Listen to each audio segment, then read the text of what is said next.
It tells you of the beauty in this state of Michigan.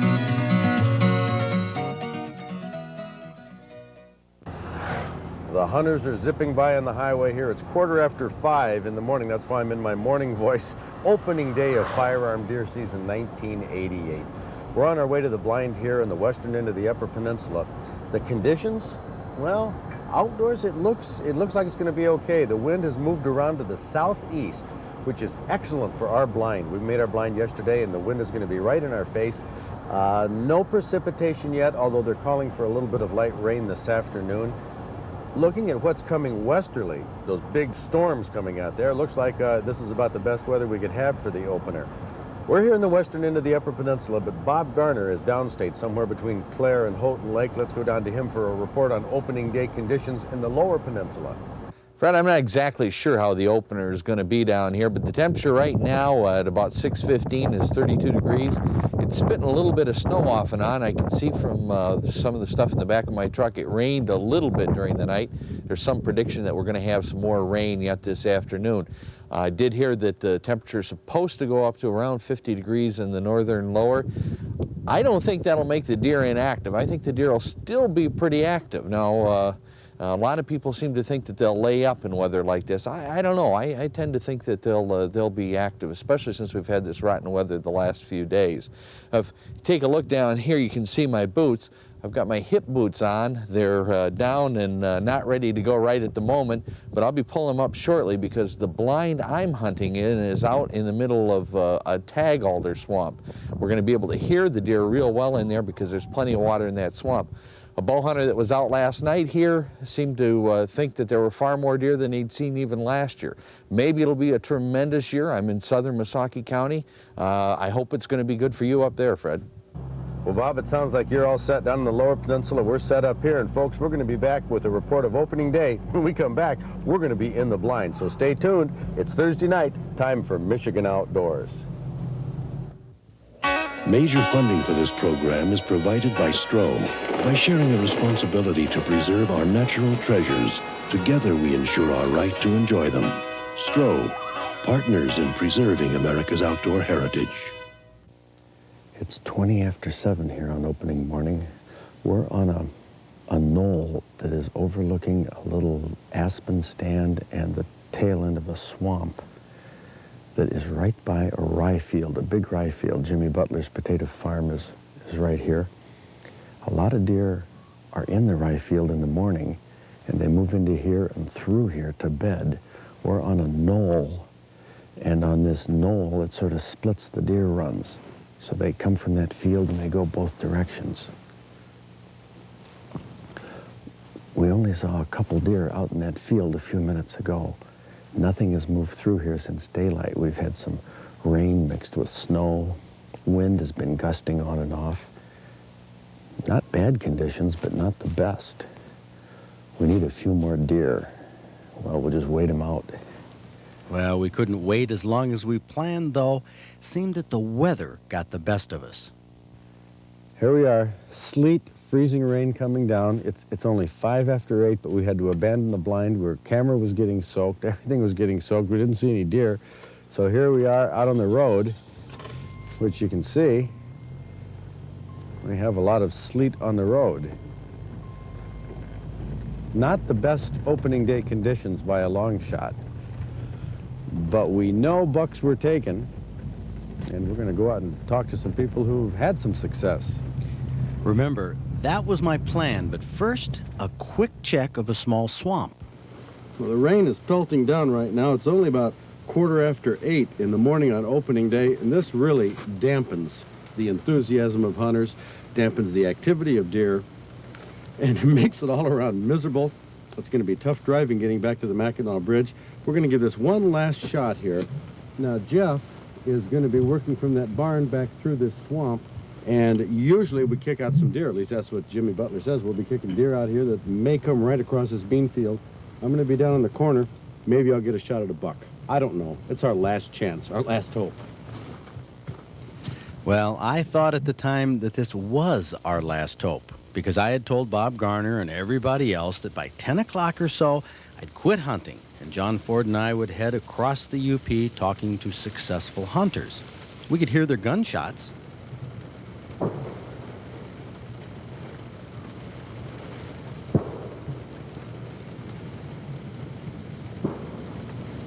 The way the rain was coming down, I was almost looking forward to this being the end of my hunt.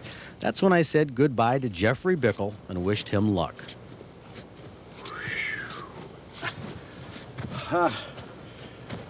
Well, we squirted about, I don't know, 16, 18 deer out of there. What'd you think, Jeff? Yeah. So what are you going to do the rest of the day? Well, go eat something and then head back out to the woods, probably. You're going to sit? Yeah. Probably sit on the bean field here tonight and watch for that big buck. What do you make of it, an opener like this? Weather could have been better. Wind could have been down a little bit. I don't think the deer are moving too much this morning.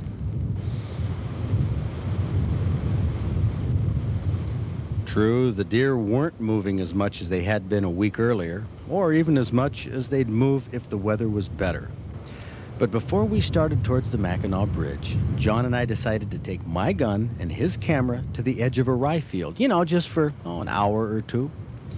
Even though the rain would pelt down between drizzling spells, we found the deer were active in the late morning.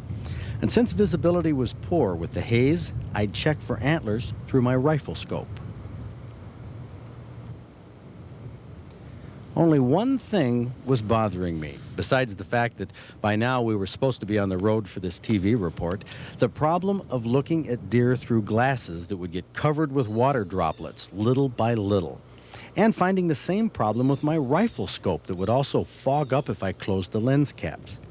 Well, you can see deer okay with rain-covered glasses, but that's not the problem. The problem is, can you see antlers on deer when you have raindrops on your glasses? That's where I had great difficulty. And when you have only a buck tag, you had better be darn sure that deer has antlers before you shoot. The wind was perfect. We were downwind from the deer, but it also meant the drizzle blew towards us, and I had to clean off my glasses and my scope quite often.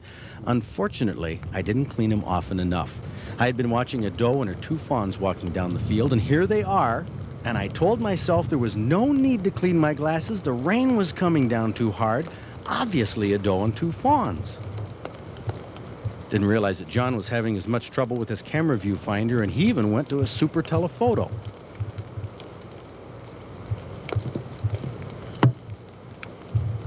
On a TV screen, those antlers are obvious, but we couldn't see them until the buck got within 100 yards. I would have sworn it was a doe.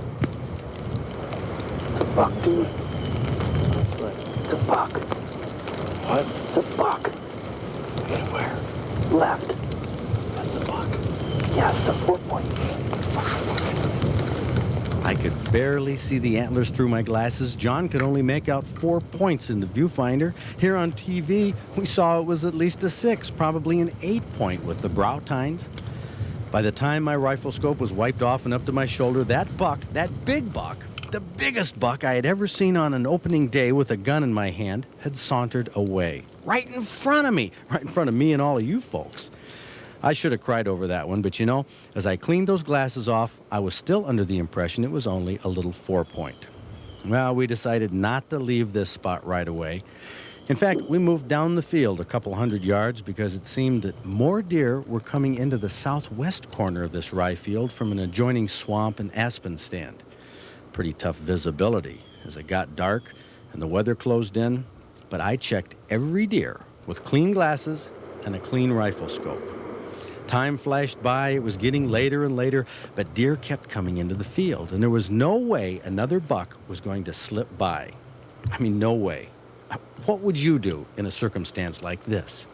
I know what I did. I changed my plan.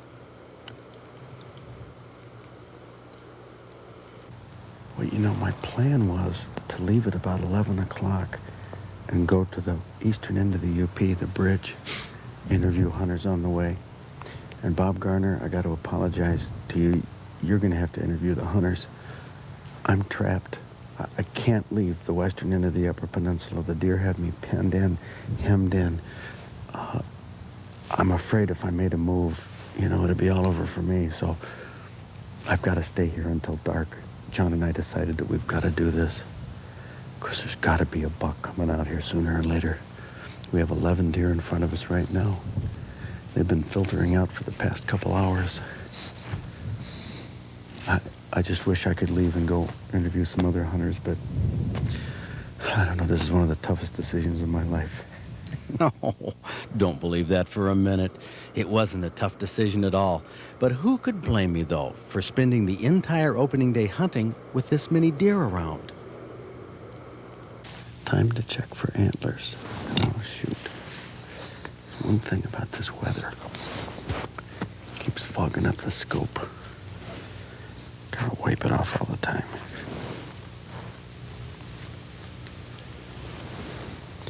And my glasses. Now I can check for antlers. Nope. Ooh, the little fawn back there jumped at something. Maybe a mouse.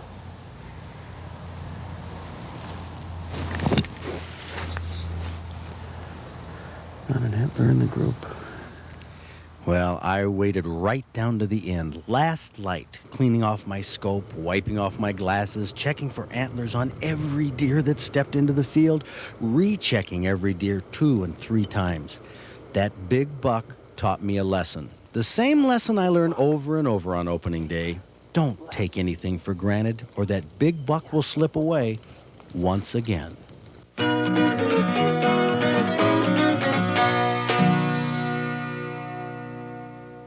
The elk permits have been drawn for the December season. Now, 142 hunters have so far claimed their permits. That's out of 145 drawn, so 3 more alternates needed to be drawn this week. The Natural Resources Commission has authorized a regulation to ban the keeping of any bass on a 5-mile stretch of the Huron River in Washtenaw County. The regulation takes effect for 5 years, and that's beginning April 1st. Results from the spring turkey season show the Upper Peninsula is having the best turkey hunting success.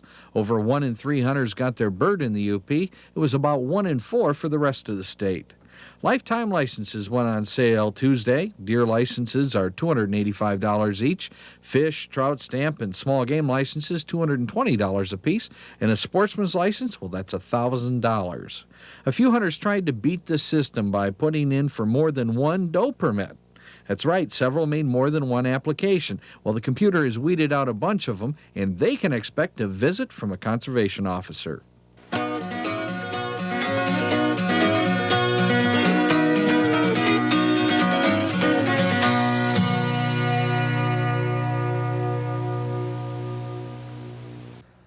I've been a little reluctant to talk about Lyme disease for a couple of reasons. One, it's not a major health threat, and I didn't want 700,000 deer hunters to needlessly worry about touching deer. But there are a couple of things you should know about Lyme disease. It's borne by ticks, and deer ticks can spread it. It has flu-like symptoms and causes a circular red patch where the tick penetrates the skin. If untreated in a few cases, it can cause a severe arthritic-like condition. And luckily, only 22 cases have been reported so far in Michigan this year. And the good news is that unlike AIDS or herpes, it's fully treatable with antibiotics if it's properly diagnosed. Now, wearing rubber gloves and taping sleeves and pant legs shut while handling deer would be one way to avoid contracting Lyme disease if you're concerned about it. But the odds of contracting it are long, according to Steve Schmidt, DNR veterinarian, who says there's been no confirmation of any case originating from deer in Michigan to date. But still, knowing the symptoms is your best protection against the lingering effects of Lyme disease.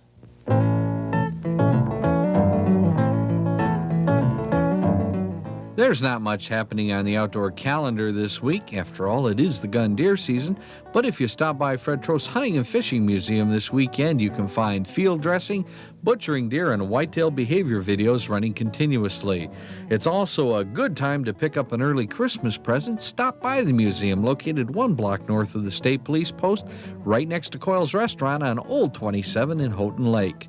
The deadline for entries for our Fish and Wild Game Recipe Contest is December 1st.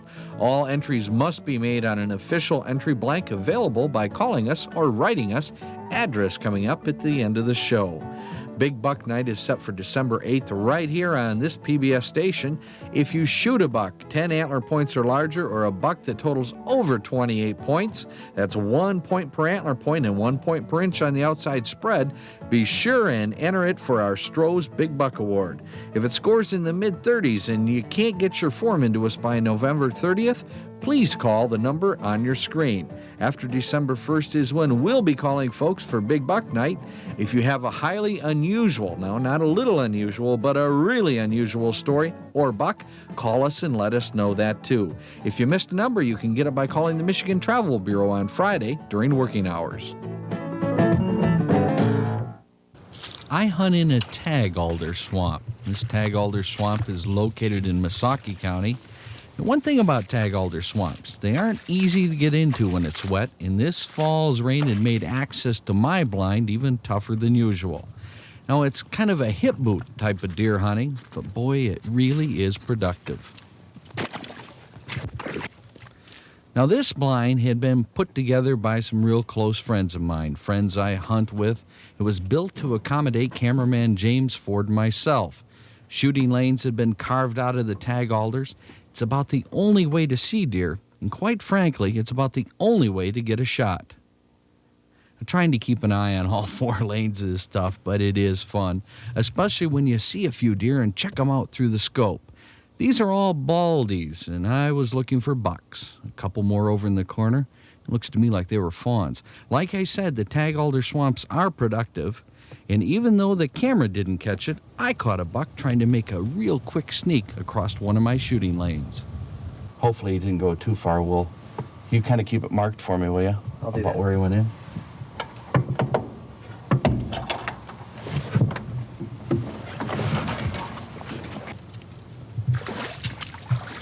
Oh, there he is. There he is. All right. Whoa. All right, look at this. Look at this. My buck. Second year in a row. All right. It's already a great opening day. Fat little dude, too. Good eating. I enjoy tagging a deer as much as anyone. After properly punching it out, tying the tag on is a good feeling on opening day. Knowing a quick trip to get another license would let me hunt some more, that was an even better feeling. Well, it turns out I wasn't the only one in our camp using up tags. Several of the others had done well too, like John Lund from Cadillac, who had filled both of his tags. And both of his bucks, so they came early on opening day. Had a pretty good morning. Altogether, we had 4 bucks come through this morning, and this one here was the first buck and looked a little bit bigger than the other ones, and I took it. Went about 10 yards, and that was about it. Now, that has to be quite a day. How many opening days have you been out and seen 4 bucks that you actually could have gotten shots at? This has been the first in a long time I've seen 4 buck I could have got a crack at. You've done that before? I've done it before, but it's been a long time. Joe Smith of Drayton Plains had 2 bucks, 5-pointers, both of them by mid-afternoon. Now, this is the second opening day in a row he'd filled up after 16 long, patient years of going deerless. Joe was happy, but Andy Planet of Ohio took his first buck in 12 years. Now, what will he tell him when he gets back about Michigan deer hunting? Can't beat it. Seen plenty of deer all morning afterwards yet. See you next year? Sure, absolutely. Tuck's Buck Bowl in Houghton Lake had plenty of deer hunters around. About 60 deer were hanging up when we got there at 8 o'clock. Now, that's down a little from last year, but with a weekday opener and the rain, well, it isn't unexpected. Still, the stories were great. So how'd you do today? Got a 10-point hanging over there. A big 10-point? Well, it's good size. Hey, any 10-point's a big 10-point, isn't it? Yeah. You see many deer today? Seen 3. Seen a doe and a spike, and that one got away, and I got this one here about 15 minutes later. It's the only ones I seen. Good Great enough. day. Great Good day. enough. How about you? Didn't see a thing. Didn't see a thing? No. Not even a doe or two? Not even a doe. Oh, I'll be darned. How about you? Didn't see nothing. You didn't see anything? Not nothing. Oh, that's hard to believe. First hunt. And here's a youngster with his first one. How did it feel? Good. Great, huh? Yeah. I bet you that's your dad standing behind you, coaching you on what to say, right? Yeah. Yeah. What's his name? Gerald. Yeah? What's the last name? Moore. Okay. You pretty proud of your son You here? bet, you bet. One shot knocked him right down. Oh, Nice that's- big 4-point. Super, super, super. I missed a chance today, but I did get a 4.2. How'd you do? I got a 6-point this morning. A 6-point? Yeah. You see a lot of deer? I seen one doe and then 2 bucks. I had 2 bucks come up on me and got one of them. You see any deer after that? No, I cleaned the deer and went out of the woods waiting for my hunting partner to get back out. Stayed there all day waiting for him, so I didn't see anything else afterwards. Okay. All was well with deer hunting in Houghton Lake except for the rain. I loaded up my buck in order to make an important comparison with a pretty little deer hunter I had a hot date with in Cadillac. Now don't get the wrong idea, she's Beth Garner, my wife, and she shot her first deer on opening day. Frankly, with all the hunters I talked to, I don't think I found anyone any happier than Beth was. But anyway, this is the 3-pointer that she shot, and it's 3-point, as you can see, because the one antler tine is broken off. Now, if I can get this ear out of the way, you can see there's my 4-pointer. Actually, Beth, I think if that antler had stayed on, you might have had a better or a bigger deer. Probably. The DNR check stations were open beginning on Wednesday. The stations will remain open through the weekend. At the Alma check station, I asked DNR veterinarian and biologist Steve Schmidt how opening day had been in southern Michigan. Oh, it was an excellent opener. I was at Rose Lake checking deer, and we had more deer come in and bigger deer than we have in the past. And that's a public area, not really known for a pile of deer, but the guys did well, huh? Yes, it's about 3,200 acres, and they took quite a few deer off it. They took quite a few deer off there in the bow season, too. Okay, why? Why are there so many deer this year? Any idea, Steve? Well, of course, we've had the easy winters the past 2 years, and in southern Michigan, we've had the crops out there that the deer like. So that's one reason for the number of deer. How's it look for the weekend? All in all, in the lower peninsula, it looked like fewer hunters were taking deer at a pretty good clip on the opener. But rest assured, there are still plenty of deer left for the rest of the season.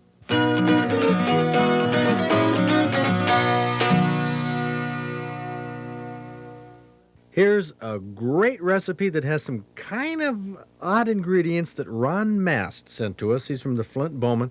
There's some of his homemade venison Polish sausage, Kathy Beitler. Oh, and it's very good. It's not overly spicy. And this recipe calls for everything that kids wouldn't like. You got broccoli and cauliflower and cabbage. And butter-flavored Crisco. And that's just to kind of cook these vegetables. You don't want to fry them, but you do want to saute them just a bit. And you know, Ron Mast says that his family, his kids, love Oh, I can see this why. recipe. And you're going to add a cup of water just so that all these do steam together. And then you cut your Polish sausage in little pieces and go ahead and add it. And like I say, Ron sausage is not overly spicy. It's just very, very good sausage. Well, venison, you could use just regular Polish sausage. Sure you a lot could. of different kinds in Absolutely. here. But it's particularly good with the venison sausage. And there's the cabbage. Add the cabbage, right, because you want to add that more or less at the end because that doesn't take as long to cook. And you add that at the same time as you would your sausage because your other vegetables take a lot longer. To me, I really like these ingredients. Oh, they're good together. Wouldn't you guess that Bob Garner would think this is just tops? Well, there's nothing wrong with cabbage anyway and broccoli. They're all, Nothing wrong with I mean, they're all fine eating food, especially when they're fresh and cooked up in a nice stir fry like this. But Freddie, I got to tell you, this homemade Polish sausage, this stuff is as nigh on to perfect as you can find. It isn't overly seasoned yet, and it's not fatty in any way, shape, or form. It's just perfect. In fact, here's two Polish sausages on one forkful. We're going to disappear just like that. Doggone. I tell you, I love the cauliflower, broccoli, and And the cabbage. Yeah. It's like Ron says, everything in it's good for you. Oh, good for you. And no surprise why it won either. That's right. That's right.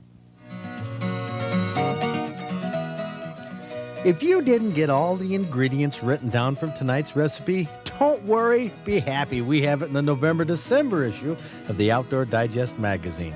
If you're not a subscriber, we'll send you this issue free of charge. It contains hunting and fishing articles, including ones on tracking white-tailed deer and how bucks react to hunting pressure.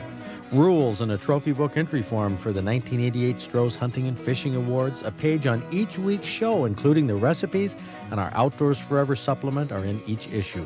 All you have to do is write to me at Fred Trost's Outdoors Club, P.O. Box 1775, East Lansing, Michigan 48826. We'll send you the November-December issue with information on how to join the club, so write to us right away.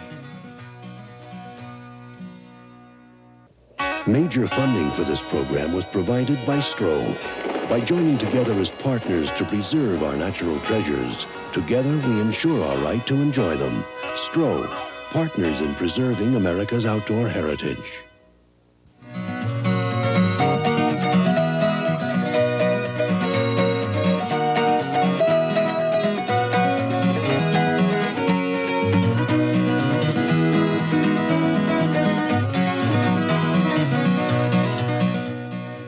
The big buck that got away. An opening day thrill for me that I'll long remember. Next week on Michigan Outdoors, maybe it's appropriate that we're taking a venison stroganoff recipe, an excellent recipe, and we're going to cook goose. We're going to have a Thanksgiving goose story where I'm a little bit more successful than I was on opening day of deer season. We have all our usual roundup of mailbag, trophy book, and outdoor headlines. So join me next week for our Thanksgiving show right here on PBS.